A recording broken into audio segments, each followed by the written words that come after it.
అయ్యో ఉట్టిగానే కూర్చున్నామే ఏమైనా తిన్నాను తెప్పరాదు ఇద్దరం కలిసి. ఏమున్నాయని ఇంట్లో పుట్టినాలు కూడా అయిపోయినాయి. అయితే కానీ మన పెళ్లి కన్నా ముందు నువ్వు ఎవరన్నా లవ్ చేసినావా? నేనా? ఇప్పుడు ఎందుకు తీయరాదు? అయ్యో చెప్పరాదు. చెప్పరాదంటే ఒక ఆమె లవ్ చేసిన. అవునా? మరి పెళ్లి ఎందుకు చేసుకోలే? ఇక పెళ్ళెందుకు చేసుకోలేదంటే ఆమె లవ్ చేసినాక బంగారం ఒకటి చెప్పనా అనేది. అయ్యో ఇప్పుడు ఎందుకు తర్వాత చెప్తుంది మన పెళ్ళైనాక చెప్తుంది అని నేను అన్నా. అన్న వల్లే ఒక రోజు వాళ్ళ ఇంట్లో ఒప్పుకోలే మా ఇంట్లో ఒప్పుకోలే. ఇక పోదామని పారిపోదామని బస్ స్టాండ్లకు పోయినా ఇద్దరం కలిసి. ఇద్దరం కలిసి బస్ స్టాండ్ కాదు పోయిన వాళ్ళే అక్కడ బంగారం ఒకటి చెప్పరా అంటాంది. అయ్యో ఒకటి చెప్పుడు ఏంటి బంగారం పట్టుకోలేదని చెప్పే బంగారం పట్టుకోలేదు అని నేను అన్నా. అన్న వల్లే కాదు చెట్టుకు నీరు పోస్తే ఏదో అయితే కాయ అవుతుంది పండు అవుతుంది పువ్వు అవుతుంది అని ఏదో అని చీపోరా అంటాంది. అయ్యో ఇది పోరా అని నేను అవతల మధ్యగా. ఆహా అది అవుతావు షీ పోరా అంటే నన్ను చేసుకున్నావా? ఆగు నీ సంగతి. అయ్యో తర్వాత తెలిసింది అది ఒక డైలాగ్ అని. నీ డైలాగ్ ఏందో నీ కథ ఏందో నేను మా అమ్మగారింటికి పోతా నాకే పంచాయతీ అయినా ఇక్కడ కత్తిగా. అయ్యో ఎట్లనో కథో అది ఇది అడుగుతుంది అన్ని చెప్పినాక లొల్లి పుట్టిస్తుంది. ఇప్పుడు పంచాయతీ అంటారు భగవంతు నీ కోసం పాడు కోసం. వర్షి రేపు గుడి దగ్గర అడుకునే వాళ్ళకి అన్నదానం చేద్దామే. అయ్యో రేపేనా? మొన్ననే చేస్తాం కదా అన్నదానం. మనం అన్నదానం చేసి వారం అవుతుంది. మనం సంపాదించిన దానిలో వారానికి ఒకసారి అన్నదానం చేస్తే మంచిది. చేద్దాం రేపు. నీకు దానం చేయాలనిపిస్తే 5-10 చేతిలో పెడితే అయిపోతుంది కదా. అన్నదానమే చేయాలంటావు ఎందుకు? మనం దానం చేస్తే ఏదైనా సాలని నాకే వేయాలి. ఇక పైసలు ఇస్తే వాళ్ళకి 100 ఇచ్చిన చాలది 1000 ఇచ్చిన చాలది 1,00,000 ఇచ్చిన చాలది. ఇక తే అంటారు. అదే అన్నం అయితే ఇక చాలు అని అంటారు. అందుకనే అన్నదానం చేస్తున్నాయి ఎప్పుడైనా. అబ్బో నీకు తెలివి బాగానే ఉన్నది. నేను మొన్న మా అవ్వగారింటికి పోయేటప్పుడు ఒక ఆయన వచ్చి పైసలు అడిగిండు. 10 రూపాయలు ఇచ్చిన. ఇంకో 10 రూపాయలు ఇయ్యని అడుగుతాడు. అదే నీలాగా తెలివికన్నా ఆలోచించి అన్నం పెట్టిస్తే సాలని కావచ్చు. మరి పైసలు ఇస్తే ఎవరికైనా సాలనిపోయేది. కడుపు నిండా అన్నం పెడితే ఇక సాలంటారు ఎవరైనా. వర్షి ఇట్రా. ఏంటిది? ఇక చూడు నువ్వు ఎప్పటికేం సంపాదిస్తావు ఏమైనా పని చేయి అన్నావు కదా. పని చేయకుండా సంపాదించిన చూడు. పని చేయకుండా సంపాదించుకొచ్చినావా? ఆ దుకాణపోడు ఉట్టి పిచ్చోడు. ఇవి అందరు వచ్చి సరుకులు తీసుకొని దీనికి 5,000 10,000 20,000 అట్లా పంపిస్తాను. దీనికి చూపెడతాను పంపిస్తాను. అయితే నేను పోయిన వల్ల నీకు ఏం కావాలి అని నన్ను అడిగిండు. నాకు గిదే కావాలని చెప్పిన వల్ల అమ్మేది కావాలన్నాడు. 5,000 రూపాయలు ఇస్తే అన్న వల్ల ఇచ్చిండే. వాడు ఉట్టి పిచ్చోడు. దీనికి ఓ 1,00,000 2,00,000 3,00,000 ఉండవచ్చు. ఈ స్కానర్ 5,000 రూపాయలు ఇచ్చి పట్టుకొచ్చినావా? అవునే. ఇక పైసలు అన్ని బ్యాంకులో పడితే బ్యాంకుల నుండి మనం ఇప్పించుకునే. అయ్యో దేవుడా, స్కానర్ కి చూపించి పైసలు కొడితే వాళ్ళ అకౌంట్ లో పడతాయి. మనకెందుకు వస్తాయి పైసలు? మనకు రావా? ఇది బ్యాంకు తీసుకోపోతే ఇయ్యరా? అది తీసుకపోతే ఇయ్యరు, వాళ్ళ అకౌంట్ లోనే పడతాయి. అయ్యో అవునా? ఇప్పుడు సత్తిగాడు రాకేష్ గారు పంపిన పైసలు అటే పోతాయా? వాళ్ళు ఎందుకు పంపిల్లు? వాళ్ళు మనకి ఇచ్చే పైసలు ఉన్నాయి కదా, అవి చేతికిచ్చి అద్దరా ఫోన్ పే కొట్టులే అని చెప్పిన. అయ్యో అదా సేటుకి ఇచ్చి పైసలు పట్టుకురాపో. ఆ సేటు వాపస్ తీసుకున్నాడు లేదన్నాడు. ఒక కాగితం కూడా రాయించుకున్నాడు వాపస్ తీసుకోనని. ఓ శ్రీ తెలివి పాడవాడ, పని చేసి పైసలు సంపాదించమంటే 35,000 ముంచినవా? అయ్యో మునిగినట్టేనా? నిజంగానే రావా పైసలు? బ్యాంకుకి పట్టుకపోయి అడిగినా చూడాలి. అరే ఏంద్రో ఈ నొప్పు అస్సలు తగ్గుతలేదు. ఏంది కథ? ఏంటిది? ఏమో చెవులు దుడుచుకోబడతావు మళ్ళా. చెవులు దుడుచుడు కాదే, ఈ చెవి నొప్పులు ఇంకా తగ్గుతలేవు. అగో ఏమైంది? 2 రోజులు దాకా పోతే ఇంకా తగ్గుతలేవా? ఏడనే మొదటి రోజు దవాఖాన పోతే డాక్టర్ టానిక్ పుట్టించి ఇటో 2 చుక్కలు అటో 2 చుక్కలు వేసుకోమన్నాడు. అవి 2 చుక్కలు వేసినా అవి ఎటు కాలే మళ్ళీ తెల్లారిపోతే గోళ్ళు వేసుకొని 2 వేసుకో అని చెప్పిండు. పొద్దునొట్టి మా పొద్దు వేసుకో అని చెప్పిండు. ఇగో పొద్దున వేసుకున్న గోళ్ళు అట్లనే ఉన్నది, ఇగో మాపేసుకున్న గోళ్ళు అట్లనే ఉన్నది. ఈ గోళీలు కరిగి లోపలికి పోతలేవు, నా చెవి నొప్పి తగ్గుతలేదు. హోష్ని పాడవాడా, టానిక్ తో తగ్గుతలేదని గోళీలు ఇస్తే నోట్లు వేసుకోవాల్సిన షోలో పెట్టుకొని కరగాలని చూస్తానవా? అగో నొప్పి తగ్గడానికి చుక్కల మంది చెవులు వేసుకోమన్నప్పుడు ఈ గోళీలు కూడా చెవులు వేసుకుంటే తగ్గుతుంది అదే నొప్పి.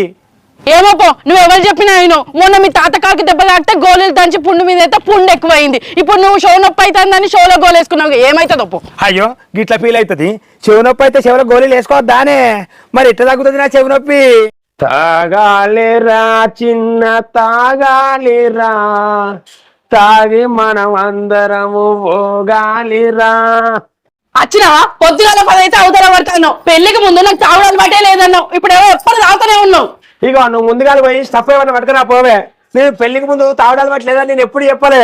పెళ్లి సూపులప్పుడు నువ్వు 5 నిమిషాలు మాట్లాడదామని పక్కన తీసుకుపోయినప్పుడు నీకు తాగడాలు బట్టి ఉందా అంటే నాకు వాసనే పడదనంటే కదా.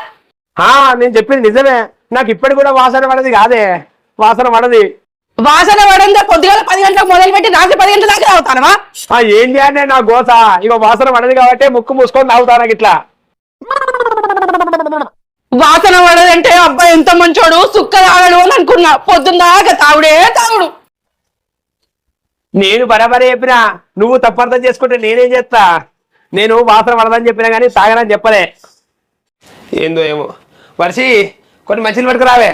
పట్టుకట్టగా నీ మీ ఫ్రెండ్ కి యాక్సిడెంట్ అయింది, సుషత్త అని పోతీవి కదా, ఏమైంది? ఏమైతుంది? పోకుంటే మంచుకోండు. ఎందుకు? ఏం జరిగింది అక్కడ? అక్కడే జరగలేదు. నేను వాడిని యాక్సిడెంట్ అయిందని తెలుసుంటేనే వాడికి ఫోన్ చేసిన.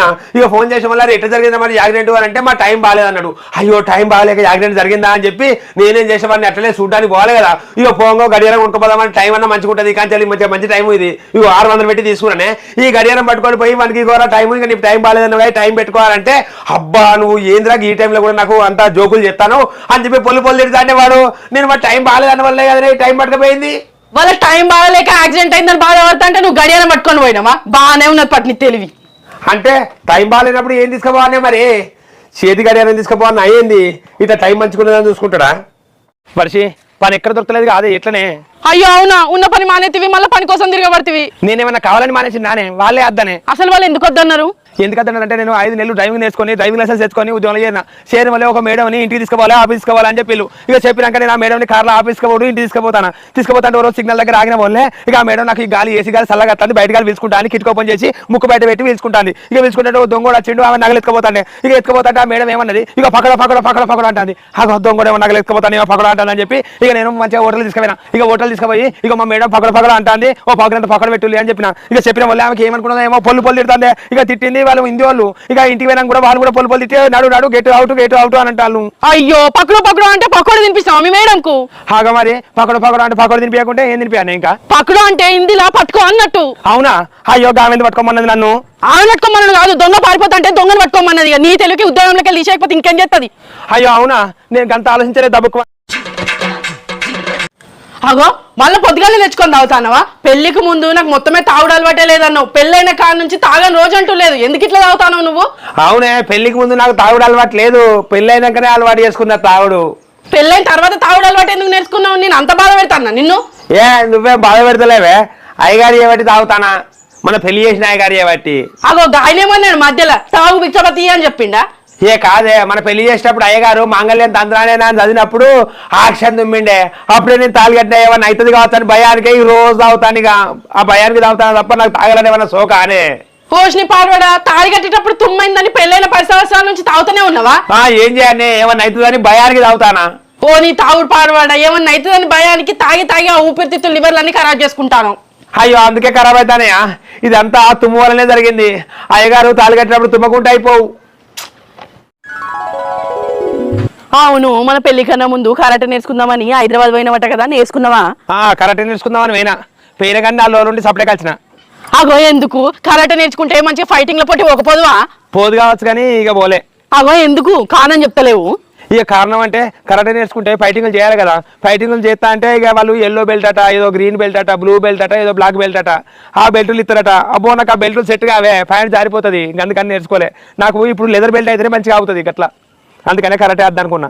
పోషిని పాల్పడ ఏదో ఒక బెల్ట్ ఇస్తే మూడు వేసుకోకపోదువా? అక్కడ కరాటే తీసుకుంటే వాళ్ళందరూ మూడే వేసుకుంటారు. లెదర్ బెల్ట్ వేసుకొని కరాటే తీసుకుంటే అయిపోవు కదా. అంటే కరాటేలా లెదర్ బెల్ట్ ఉండదటనే. అన్ని రెడ్ గ్రీన్ బ్లాక్ బ్లూ ఏదో ఉంటాయట కానీ ఈ లెదర్ బెల్ట్ ఉండదట. నీకేం తెలియదు పో. నీకే అన్ని తెలుసు, నాకేం తెలియదు సరేనా? అబ్బో కరాటే నేర్చుకుందనే ఏమైంది? ఇది రోజు కొట్లాటలకు పంపించు, నేను పళ్ళు తనులు తినేస్తూ. దేవుడాన్ని బాంచను నేర్చుకుందనే అయ్యాం. అవునే వర్షి మీ అన్నకేదో షాయి తాగుతుంటే నోరు గాలి హాస్పిటల్లో పడ్డాట ఎందుకే? ఆ షాయి కాదు కాఫీ తాగితే నోరు కాలిందట. గా నోరు గాలే అంత వేడిగా మరి ఎందుకు తాగిండే? మా అల్లుడిని హాస్టల్లో పడగొట్టొద్దామని మా అన్న హైదరాబాద్ పోయిండట. తిరిగి రాగా షాయి తాగుదామని ఓ హోటల్ ఆగిండట.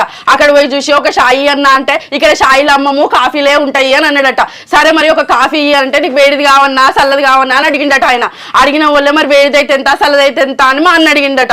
వేడిదైతేనేమో 50 రూపాయలు, చల్లదైతేనేమో 100 రూపాయలు అన్నాడట. సరే 50 రూపాయలది ఒక కాఫీ అని చెప్పి కాఫీ తీసుకొచ్చి ఒక టేబుల్ మీద కూర్చొని తాగుతా ఉన్నాడట. చుట్టంతా ఏసీలే ఉన్నాయట. ఆ వేడి కాఫీ చల్లర పడితే ఆయనతో 100 రూపాయలు అడగగల అని చెప్పి వేడి కాఫీ దిప్పుకుని తాగిండట.